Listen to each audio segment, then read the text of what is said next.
Так, мы не только знаем, но и чувствуем, что все наши проблемы – следствие наших чувств. Идем, ползем, бежим или карабкаемся, но вперед, так как знаем, что остановка смерти подобна. Знаем, что мы зацеплены за семинары, диски, которые хотим купить через магазин интернет, поэтому перестало это получаться. Получился только первый семинар онлайн. К следующим 2 семинарам нас не допустили. Более того, зять и дочь пытались на моей странице купить эти семинары, хотя бы после их трансляции в интернете, не смогли. Ежедневно зять пытается уплатить за семинары книги-диски, не получается. А вчера на семинаре мой исправный диктофон отключался и ничего не мог записать, хотя рядом диктофон записывал. Мы в тупике, подскажите, куда чувствовать? А на мой вопрос на новом форуме, который писала лично вам, заполнить все как требовался, и заполнила все как требовалось. Вопрос пропал бесследно. Значит, вот здесь очень такая своеобразная программа, это как раз неправильно понятая религия. Что такое поклонение? Поклонение дискам и так далее, и так далее. Это результат поклонения людям. Как выглядит поклонение людям в самой опасной форме? Кто скажет? А? Идолопоклонничество – это не самое страшное. Когда человека на первое место, а Бога на второе. А как это выглядит в действии? Любовь к ближнему. Когда любовь к ближнему выше первой заповеди, согласен. Вы знаете, это, так сказать, прозвучит странно сейчас. В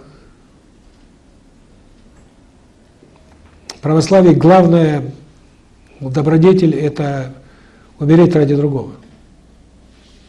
И исходит эта позиция из того, что говорил Христос. Нет высшего подвига, чем умереть за другого. Православие, но дело в том, что Христос говорил о содержании, а религия говорит о форме.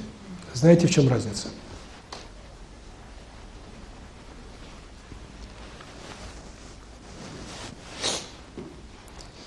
Так вот, как совершается преступление против души?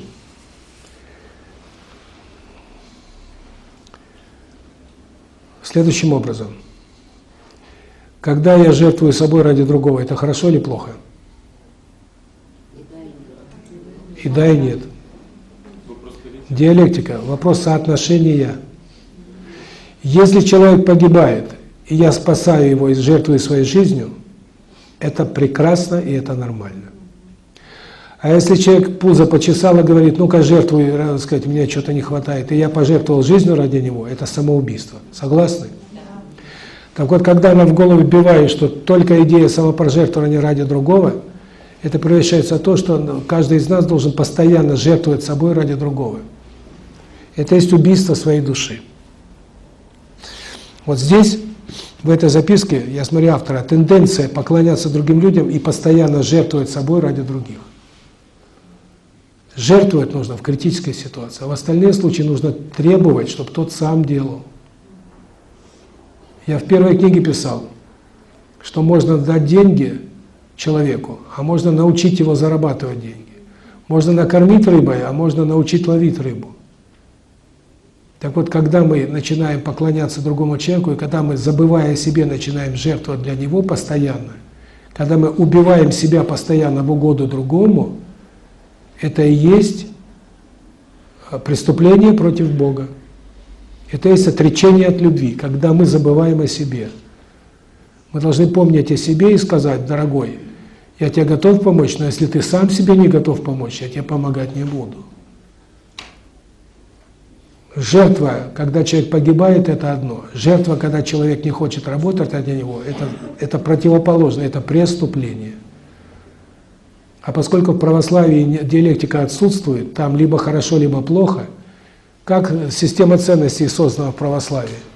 Берется что-то плохое, жадность – это плохо, значит, раздавай деньги – это хорошо.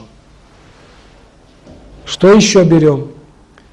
Когда человек не хочет помочь другому, это плохо, значит, помогай другому всегда в любой ситуации – это хорошо. Ты не хочешь пожертвовать собой ради другого, это плохо. Значит, ты должен всю жизнь жертвовать собой ради другого. И вот такая система ценностей, это есть одно, превращенное в другое. Это система крайностей. В русском языке есть понятие «зло», а в старорусском языке есть понятие «зело». Много. Перебор. Так вот, перебор добра – это зло. Перебор жертвенности – это самоубийство. И вот здесь как раз тема поклонения людям и готовность растоптать себя в угоду другим. А такая тенденция налетает энергетику дисков, книг, и перекрывается их возможность. Вы не хотите меняться, вы не должны получать такие книги. Печально, но факт. Вернее, не печально, а закономерно.